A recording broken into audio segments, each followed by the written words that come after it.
நீங்கள் என்ன கேட்க முயற்சி பண்ணலாம் அதை நானும் கேட்டுட்டு தான் பல நாள் வந்து அது புரியட்டுமேனு நினைவு ஒரு பறவை பார்த்து நான் ரொம்ப தப்பாக புரிஞ்சுக்கிட்டேன்.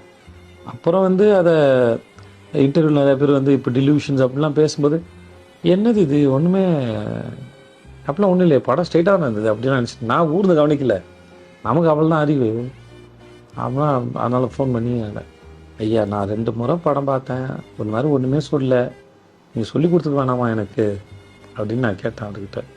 சொன்னேன் இல்லை ஐயா அது அப்படி இல்லை, நான் ஒன்று எடுத்திருக்கேன், அது உங்களுக்கு எப்படி புரியுது அவ்வளோதான், அது நான் புரிஞ்சிக்க மாட்டேனா, நீங்கள் சொன்னதுக்கப்புறம் புரிஞ்சுக்கிட்டா எத்தனை பேருக்கு குமாரராஜாவோட உட்காந்து எடிட் ஷூட்டில் படத்தை பார்த்து அதை பற்றி அப்போ நான் பேசும்போது அது தெரிஞ்சிருக்கு இல்லை. ஆனாலுமே நான் அந்த அவ்வளோதான் பொறுமையாக சொல்லி இருந்திருக்க மாட்டேன்.